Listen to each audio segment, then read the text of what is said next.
toutes et à tous. J'espère que vous allez bien. Bienvenue à cette deuxième séance ou ce deuxième séminaire de notre cycle de conférences 2022 sur la loi concernant le cadre juridique des technologies de l'information. Donc, juste pour petite information, on a tenu déjà un premier séminaire le 25 janvier sur les questions de preuve. On aura le 30 mars une problématique d'identité numérique. Le 13 avril, on va vous parler de gestion documentaire. Et le 12 mai, des perspectives d'avenir de la loi concernant le cadre juridique des technologies de l'information. Donc, une programmation assez riche. Mais revenons à la séance d'aujourd'hui. Séance d'aujourd'hui, on va parler de protection des renseignements personnels. La semaine dernière, pour ceux et celles qui étaient là, rappelez-vous, on a conclu un peu bizarrement. On disait que finalement, la loi concernant le cadre juridique des technologies de l'information avait des personnalités multiples, hein, qu'elle avait une personnalité de preuve, une personnalité d'identité. Là, on va parler de sa personnalité ou son volet de personnalité de protection des renseignements personnels, qui est un enjeu excessivement important. On le sent bien dans le contexte actuel. Ça amène des questions intéressantes. Hein. Pourquoi, par exemple, on a ces dispositions-là sur certaines dispositions qui sont d'ailleurs très importantes, qui touchent à la confidentialité de l'information, à la protection des renseignements personnels dans cette loi-là, alors qu'on a d'autres lois qui se portent spécifiquement sur la protection des renseignements personnels. Alors, aujourd'hui, pour creuser cette problématique excessivement intéressante et excessivement importante, et je le dis vraiment en toute honnêteté, je pense qu'on a la meilleure personne au Québec pour nous en parler. Julie Gauthier, maître Julie Gauthier, qui est avec nous aujourd'hui, qui est avocate chez BLG en cybersécurité, en droit des technologies de l'information, en vie privée. Alors, vous pouvez la googler, vous pouvez aller voir les bibliographies ou les biographies qu'on a en ligne. Je vais vous fournir ma biographie que vous n'allez pas trouver en ligne. Quand j'étais au CRDP, on en a parlé tout à l'heure, maître Gauthier, Julie était au CRDP aussi. Elle faisait son mémoire de maîtrise sur la biométrie, mémoire qui est devenu ensuite un ouvrage très couru, un ouvrage marquant. Et à mon avis, vraiment, s'il y a un ouvrage à lire au Québec sur la biométrie, sur les rapports avec la loi concernant le cadre juridique des technologies de l'information, c'est ce livre-là. C'est le livre que je recommande à tous mes étudiants et étudiantes qui commencent à travailler sur la biométrie. C'est un livre qui est dans mes plans de cours. C'est un livre ou même le mémoire auquel je reviens régulièrement quand les choses m'échappent. Donc, quand je vous dis que vraiment c'est la personne toute désignée pour traiter ce sujet-là, c'est pour vrai. Quand on a décidé de choisir, de présenter ce sujet-là avec Vincent directement, moi en tout cas mon esprit est allé, il va falloir mettre Gauthier, Julie avec nous. Donc, on est vraiment très heureux de l'avoir avec nous aujourd'hui. Vous devriez l'être aussi. Donc, Julie, maître Gauthier, je sais pas, j'y vais dans les deux côtés. Merci beaucoup d'avoir accepté notre invitation. C'est vraiment très apprécié. Je suis vraiment très content. Donc, sans plus tarder, je te laisserai la parole pour un 40-45 minutes.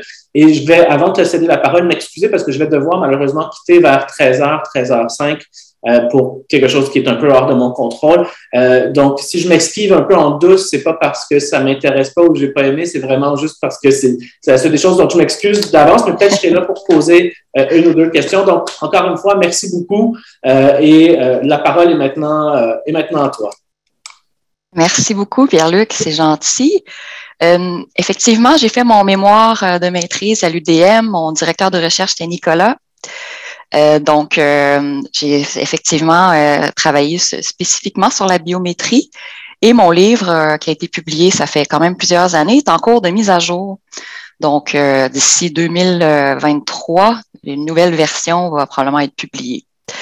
Et aussi, j'ai eu le plaisir de travailler avec Vincent Gautret sur le site lccjti.ca. On en parlait tout à l'heure.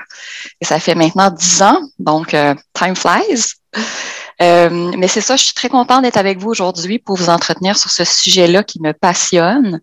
Donc, mon intention, c'est de vous présenter les principaux enjeux de la biométrie, le droit applicable, et d'adresser quelques mots quant au contexte applicable au traitement des données biométriques qui ne sont pas nécessairement utilisées à des fins d'identification. Donc, le focus aujourd'hui, c'est vraiment le droit applicable à l'utilisation de la biométrie à des fins de reconnaissance des identités, à ne pas confondre avec la biométrie qui peut être utilisée à d'autres fins.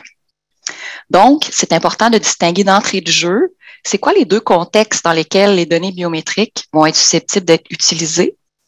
Dans le contexte médical, de façon plus traditionnelle, la biométrie, il s'agit de faire l'analyse quantitative des êtres vivants, ou autrement nommée la biostatistique. Donc, à l'aide d'échantillons biologiques, c'est à ne pas confondre avec la biométrie qui nous intéresse aujourd'hui, soit l'analyse mathématique des caractéristiques uniques d'une personne afin de déterminer ou de prouver son identité. Mais d'abord, c'est quoi l'intérêt? Juste un instant.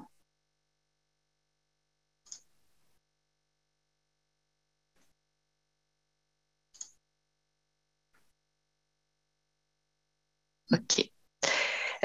D'abord, quel est l'intérêt de la biométrie? La sécurité, bien sûr, parce que la biométrie est généralement considérée comme le moyen le plus efficace pour prouver une identité, mais également son efficacité. C'est pas parce qu'il n'est pas nécessaire de se remémorer un mot de passe. La donnée biométrique est un aspect intrinsèque à notre corps et donc remplaçant le mot de passe. Il y a aussi une multitude de possibilités d'identification puisque presque tout dans l'anatomie ou le comportement d'une personne peut être transformé en un code mathématique permettant de l'identifier. Maintenant, quels sont les enjeux qui découlent d'une telle réduction informatisée du corps humain? C'est ce que je vais aborder un petit peu plus loin. Il y a plusieurs types de technologies biométriques qui entrent généralement dans 3 catégories. La première catégorie, c'est la biométrie morphologique, qui consiste à mesurer les parties tangibles du corps humain, telles que les empreintes digitales, la main, l'iris, la rétine, la reconnaissance faciale et l'oreille, par exemple. Bon, parmi celles-ci, il y a bien sûr les empreintes digitales utilisées depuis des siècles dans le système pénal. Les empreintes digitales sont généralement considérées comme assez intrusives sur le plan de la vie privée. Pourquoi? Parce qu'elles sont associées, il y a ces mentales, à l'identification criminelle. Mais aussi, il y a des risques de fraude liés aux empreintes digitales qui seraient plus élevés que les autres données parce qu'elles laissent des traces sur tout ce qu'on touche.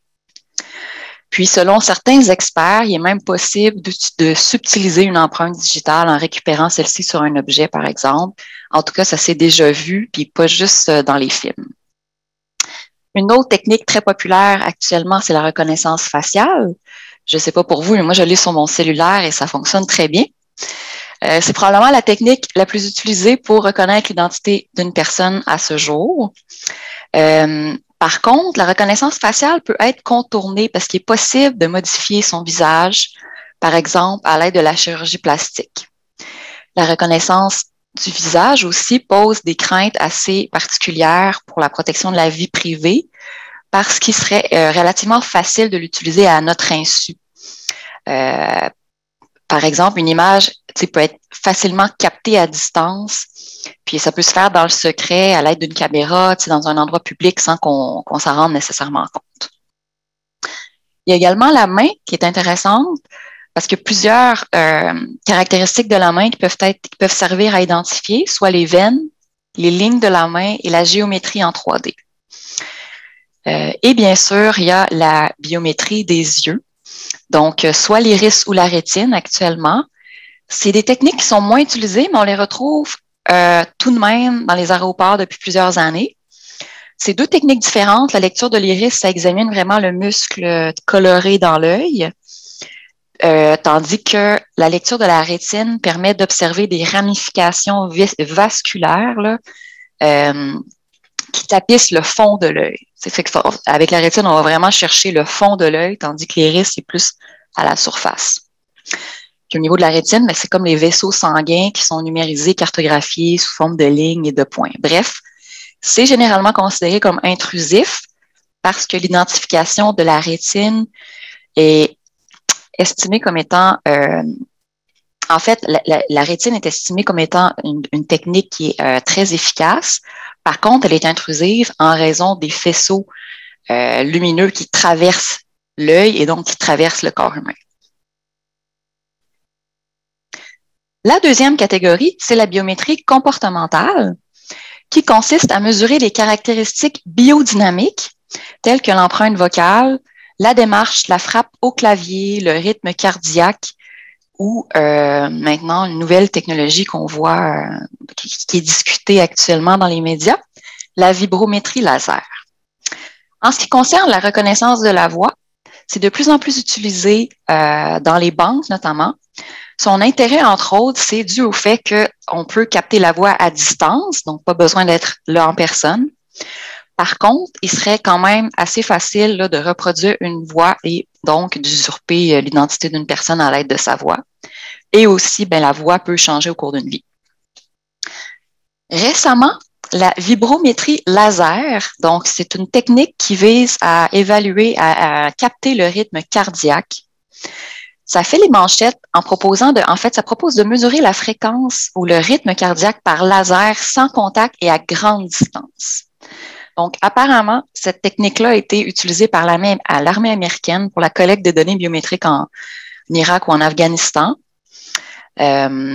Donc, l'armée avait mis au point un prototype Jetson, je crois, basé sur la vibrométrie laser qui permettait d'identifier des cibles à distance de 200 mètres grâce à leur fréquence cardiaque.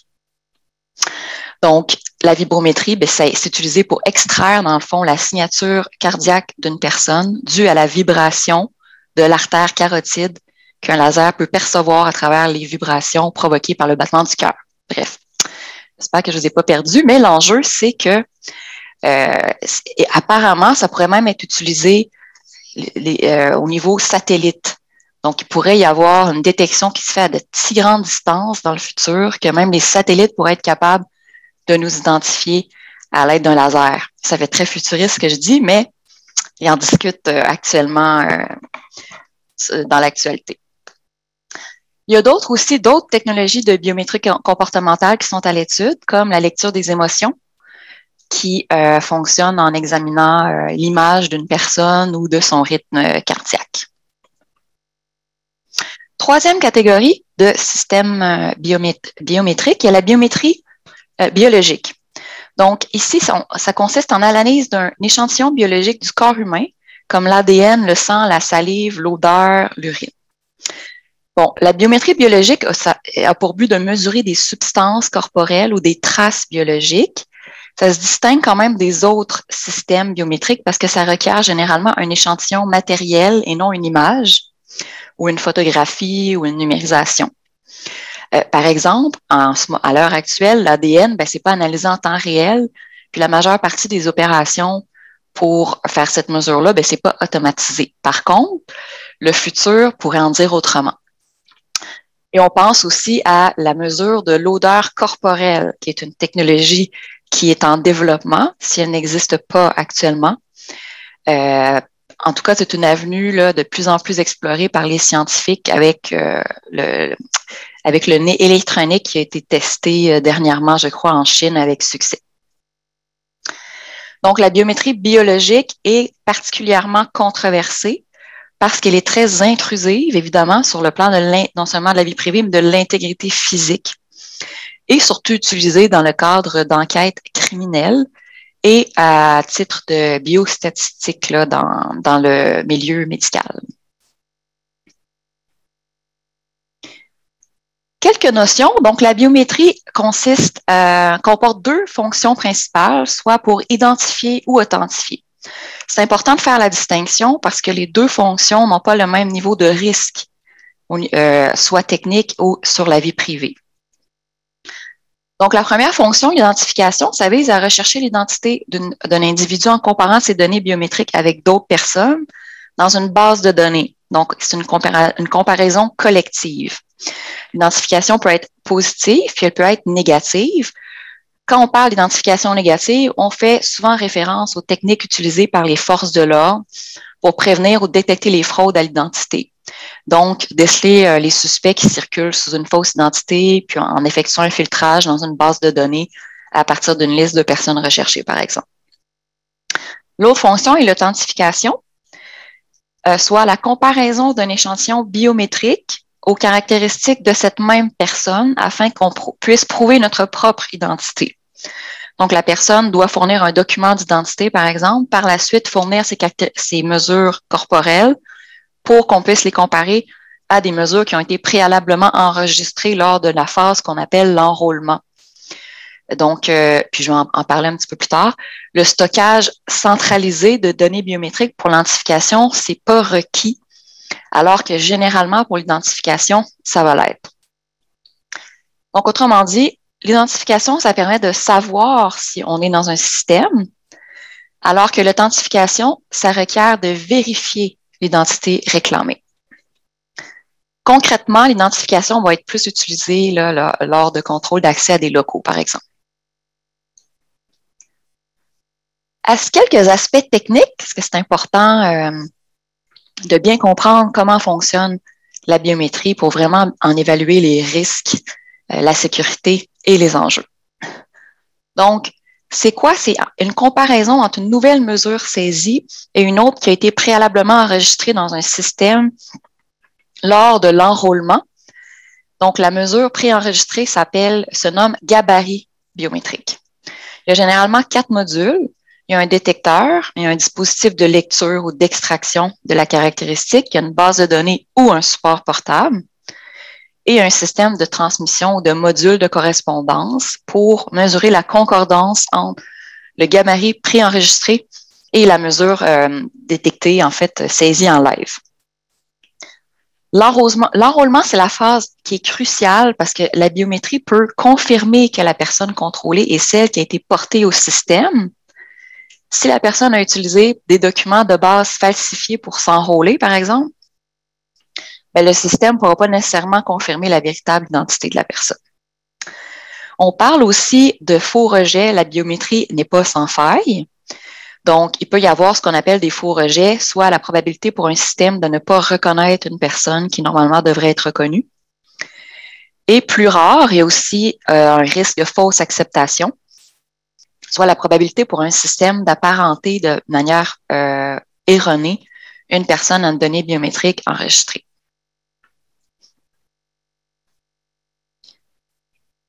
Donc, quels sont les principaux enjeux et les risques? Donc, les droits individuels qui vont être le plus touchés généralement par l'utilisation de la biométrie, c'est évidemment le droit à la vie privée, mais il y a également le droit à l'intégrité physique, qui est d'ailleurs abordé à l'article 43 de la LCCJTI.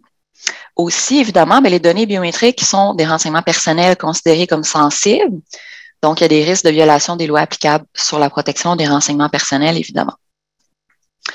Au niveau du droit à la vie privée, notons que la biométrie touche davantage la dimension informationnelle du droit à la vie privée, puis englobe aussi le pouvoir de circuler librement, de façon anonyme et sans constante surveillance.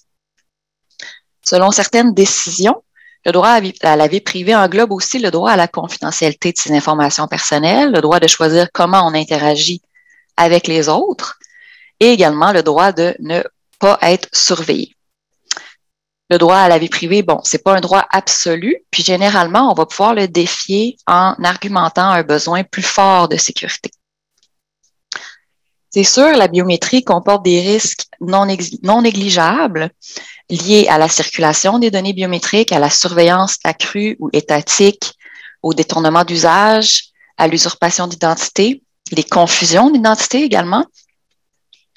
Donc, tout ça fait partie des risques qui découlent de l'utilisation de la biométrie. Petit mot en ce qui concerne le détournement d'usage, qui est d'ailleurs abordé aussi, je pense, à l'article 44 de la LCCJTI. Donc, les données biométriques, ce qu'on appelle, elles sont bavardes. Donc, c'est possible de déceler beaucoup plus d'informations à partir d'une caractéristique corporelle que la caractéristique elle-même. Par exemple, un visage peut révéler des émotions, le rythme cardiaque, des maladies, la démarche, un handicap, etc. Donc, le risque de détournement d'usage signifie que c'est possible d'utiliser les informations obtenues d'une manière secondaire à d'autres fins. Le droit à l'intégrité physique, donc, c'est tout de même à ne pas négliger en ce qui concerne les technologies biométriques. C'est quoi? Le sens courant du mot intégrité, ça laisse sous-entendre que l'atteinte à ce droit laisse des marques, des séquelles, sans nécessairement être physique ou permanente, mais elle doit dépasser un certain seuil. Donc, l'atteinte doit affecter de façon, disons, plus que fugace l'équilibre physique, psychologique ou émotif de la personne. Donc, ici, ce n'est pas strictement limité au corps. Donc, avec la biométrie, le corps se réduit à des paramètres informatiques et un rendu, si on veut, digital sous la forme de fichiers d'ordinateur, de codes, de modèles binaires, d'images dynamiques ou de paquets d'informations qui permet des formes de traitement, d'exploration et d'analyse de l'intimité qui peuvent ressembler à une véritable recherche corporelle. Donc, tu sais, à retenir, c'est que toute technique biométrique peut engendrer un inconfort pour une personne, tout dépendant de la technique utilisée, de la façon de faire. Par exemple, les empreintes digitales ont été jugées comme pouvant enfreindre l'intégrité physique en raison de la connotation négative, mais également la lecture de la rétine à cause du rayon infrarouge qui traverse l'œil. Et on peut aussi penser au rythme cardiaque, à l'activité cérébrale et à la détection des émotions qui risquent d'être des technologies qui pourraient être jugées comme enfreignant le droit à l'intégrité physique.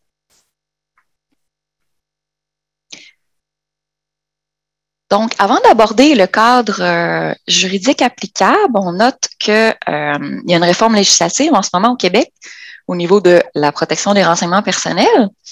Donc, évidemment, avec le projet de loi 64 qui a été déposé en septembre, qui a été adopté en fait en septembre dernier.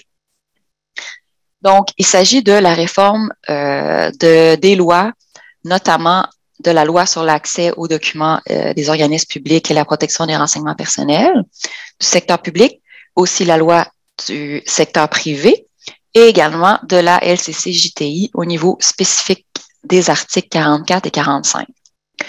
Donc, l'entrée en vigueur va se faire en 3 phases. Donc, la plupart des nouvelles dispositions vont entrer en vigueur en septembre 2023. Par contre, il y a quelques dispositions qui vont entrer en vigueur en septembre 2022 et je crois que ça concerne les articles 44 et 45 de la LCC-JTI, dont on va étudier un petit peu plus loin.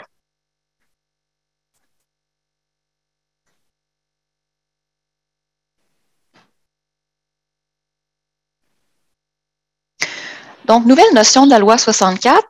La loi 64 a modifié légèrement certaines définitions et en a apporté de nouvelles. Donc, maintenant, un renseignement personnel, c'est tout renseignement qui concerne une personne physique et permet directement ou indirectement de l'identifier. Un renseignement personnel sensible est maintenant défini par sa nature médicale, biométrique ou autrement intime en raison de son contexte d'utilisation ou de sa communication et il suscite un haut degré d'attente raisonnable en matière de vie privée. Donc ici, c'est maintenant assez clair que les données biométriques sont des renseignements personnels sensibles. Un renseignement dépersonnalisé qui ne permettra plus d'identifier directement une personne concernée, mais va tout de même permettre d'identifier la personne indirectement. Et il y a le renseignement anonymisé, donc qui en tout temps, il va être raisonnable de prévoir dans les circonstances qu'il ne permettra plus de façon irréversible d'identifier directement ou indirectement cette personne. Également, quelques mots sur le projet de loi 19 qui risque de toucher aux données biométriques. Le projet de loi 19 a été déposé en décembre, qui est la loi sur les renseignements de santé et de services sociaux et modifiant certaines dispositions législatives. Donc, le projet de loi 19 apporte un nouveau cadre juridique pour le traitement des renseignements de santé, puis va abroger et remplacer la loi actuelle sur le partage de certains renseignements de santé par la nouvelle loi sur les renseignements de santé et services sociaux. Donc, qu'est-ce qu'un renseignement de santé ou de services sociaux? Ça va être tout renseignement détenu par un organisme de santé et de services sociaux au sujet d'une personne, qu'il permette ou non de l'identifier et qui répond au moins à une des caractéristiques suivantes, l'état de santé physique ou mental, tout matériel prélevé, etc. Donc, ici, les données biométriques utilisées dans ce cadre-là vont également être assujetties à ce projet de loi, cette nouvelle loi-là. Donc, juste pour terminer sur ce point, on prépare actuellement des présentations là, au sujet du droit applicable aux renseignements de santé et les données de recherche Donc, si jamais ça vous intéresse, ça va avoir lieu dans les prochaines semaines, voire mois. Donc, au niveau des lois applicables, les données biométriques, on l'a vu, c'est des renseignements personnels, donc assujettis aux lois sur la protection des renseignements personnels, mais également aux différents tests que les tribunaux ont décidé au travers les années, par exemple le test de l'arrêt hausse et les différents tests de raisonnabilité, de nécessité, de proportionnalité de l'atteinte à nos droits, qui sont les piliers, en fait, de la conformité de tout système biométrique. Donc, qu'est-ce que le test de nécessité? Ça consiste à démontrer que la mesure choisie est nécessaire eu égard aux finalités de l'organisation. Le test de proportionnalité exige des organisations qu'elle évalue la perte relative à la vie privée et aux droits fondamentaux afin de déterminer quelles seront les technologies biométriques adéquates et les mesures à être saisies. Donc, le degré d'intrusion pour la vie privée doit être proportionnel à l'avantage obtenu par la mise en place du système. Alors, donc, plus les effets sont préjudiciables d'une mesure et plus l'objectif va devoir être important. Aussi, généralement, ce qui découle des lois et de la jurisprudence, c'est que les organisations vont aussi devoir démontrer que la mise en place d'un système biométrique est le seul moyen nécessaire pour atteindre l'objectif, qu'il n'existe pas d'autres systèmes moins intrusifs pour arriver au but fixé, et que la mise en place du système de reconnaissance biométrique va être efficace compte tenu du besoin en cause et du degré de certitude qu'apporte la saisie de la caractéristique biométrique. Aussi, j'ajoute que tous les paramètres requis de sécurité vont devoir être mis en place pour assurer la protection des flux informationnels une fois la légitimité du système établie.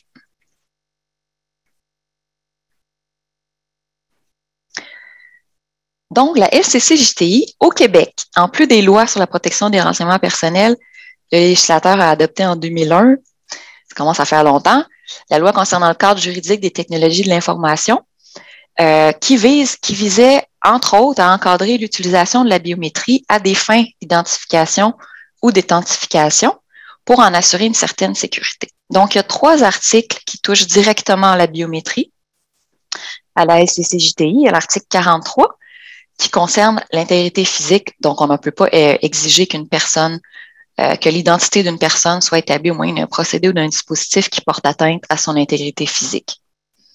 Il y a également l'article 44 qui a été modifié. Donc, les modifications apportées par le projet de loi 64 sont en rouge. Donc, ici, on ne pourra plus exiger, sans avoir préalablement divulgué à la Commission d'accès à l'information et sans le consentement express de la personne, qu'on puisse vérifier son identité à l'aide d'un procédé biométrique. Donc, il y a aussi le caractère de minimisation des caractéristiques qui est prévu à cet article-là. Donc, on ne peut pas saisir ce qui est absolument, ce qui est plus que nécessaire. Et également, il faut que la caractéristique soit saisie lorsqu'on en a connaissance.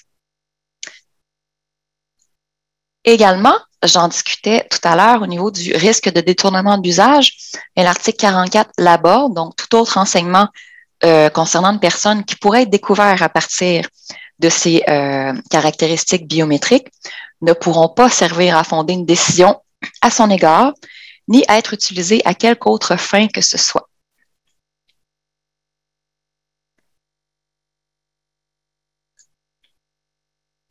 Et aussi, il y a l'obligation de détruire les données une fois que l'objet qui fonde la vérification ou que la confirmation d'identité a eu lieu. Donc, ici, ce qui est nouveau avec le projet de loi 64, c'est qu'auparavant, ce n'était pas nécessairement obligatoire d'avoir divulgué préalablement à la Commission d'accès à l'information les procédés qui permettent de saisir les caractéristiques biométriques. Auparavant, ce qui était obligatoire, juste un instant, c'était de divulguer la création des banques de caractéristiques biométriques prévues à l'article 45. Donc maintenant, en plus de devoir divulguer la création des banques de caractéristiques ou les bases de données biométriques au plus tard 60 jours avant leur mise en service. Va également falloir avoir préalablement divulgué l'utilisation de tout procédé biométrique sans nécessairement qu'il y ait eu création de bases de données biométriques.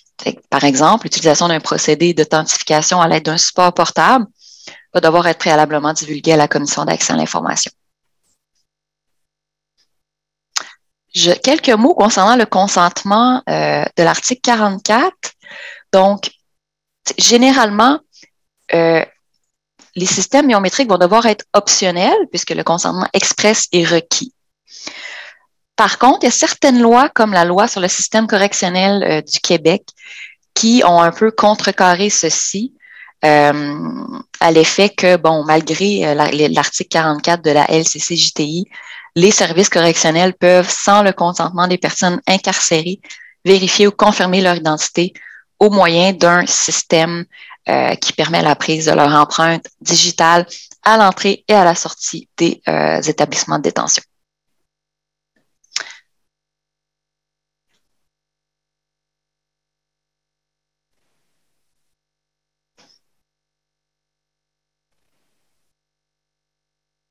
Donc, quelques mots des décisions qui ont eu lieu dans la section surveillance de la CAI.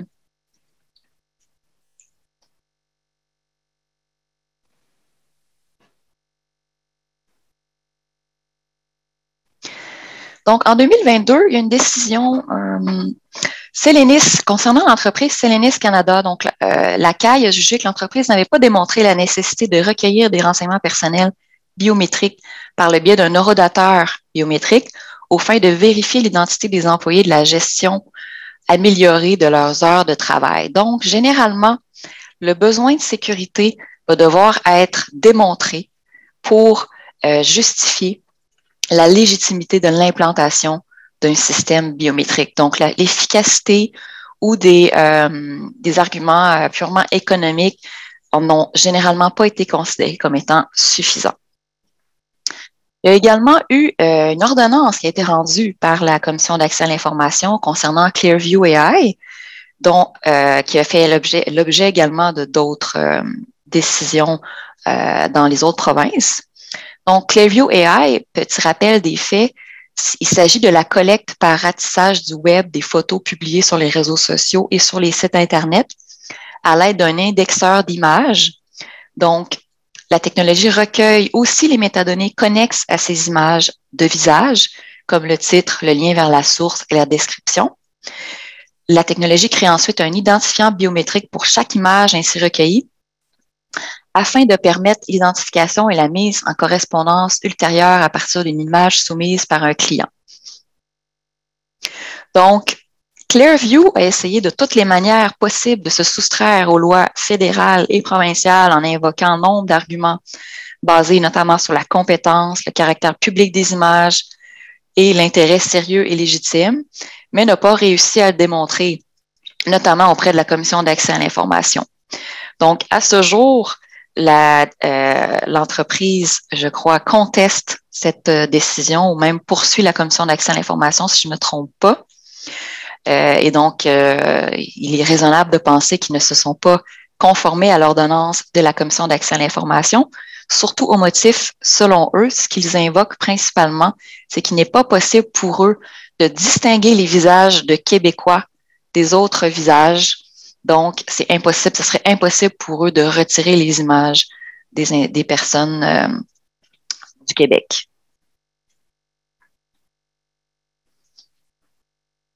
Également, une autre décision rendue en 2020 intéressante, les 3 piliers Inc. Donc, il s'agit de l'interdiction par la CAI de mettre en service une banque de caractéristiques biométriques qui a été conçue à partir d'empreintes digitales de clients d'une entreprise afin que ceux-ci puissent payer leur achat et recevoir une fois par mois par courriel une facture pour s'en acquitter au motif qu'elle n'a pas démontré la nécessité de recueillir les empreintes digitales de ses clients. Oups, excusez-moi, il manque certains mots. Donc, il faut savoir encore ici qu'il faut démontrer la nécessité et il faut démontrer aussi le besoin de sécurité. Donc, par exemple, est-ce qu'il y a eu un passé relié à la fraude? Est-ce qu'il y a une volonté d'améliorer la sécurité? Donc, tout ça vont être des arguments qui vont être nécessaires pour établir la légitimité d'un système biométrique.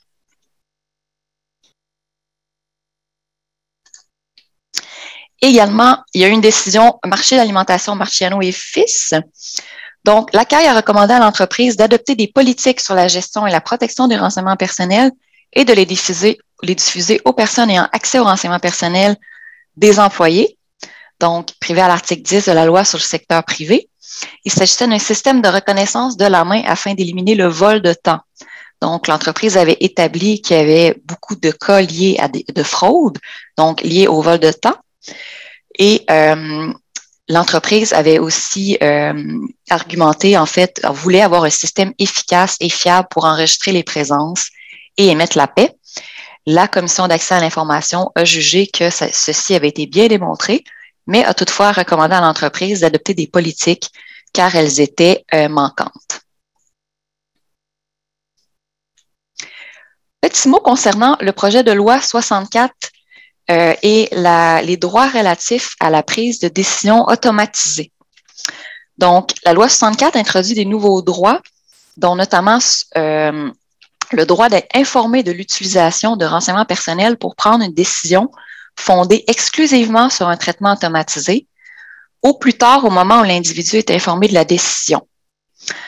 Également, il va y avoir le droit pour l'individu de présenter des observations à une personne désignée au sein de l'entreprise qui est en mesure de réviser la décision. Donc, tout dépendant du fonctionnement des systèmes biométriques, on peut considérer que les nouveaux droits introduits par la loi 64 concernant la prise de décision automatisée pourraient s'appliquer parce que dans la plupart des cas, en fait, surtout en ce qui concerne des systèmes au contrôle, les systèmes biométriques qui sont en place lors de contrôle d'accès, il s'agit de décisions automatisées. Donc, non seulement ça, évidemment, mais il faut également se rappeler que toutes les nouvelles dispositions qui concernent les renseignements personnels vont s'appliquer aussi aux renseignements biométriques.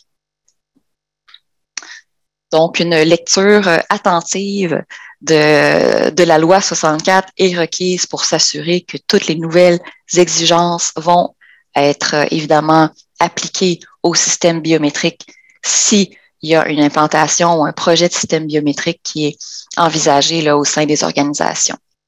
Donc, pour conclure, au niveau des recommandations, qu'est-ce que je vous recommande de faire actuellement si vous prévoyez mettre en place un tel système?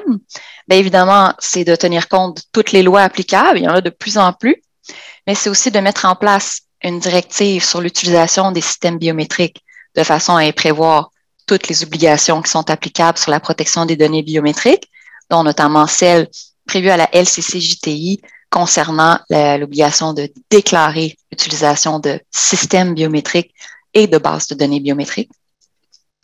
Et également, et ça, il s'agit d'une nouvelle exigence de la loi 64, de faire une évaluation des facteurs relatifs à la vie privée préalablement à tout projet qui va impliquer des données biométriques. Donc, ça conclut la présentation d'aujourd'hui. Je vous remercie beaucoup.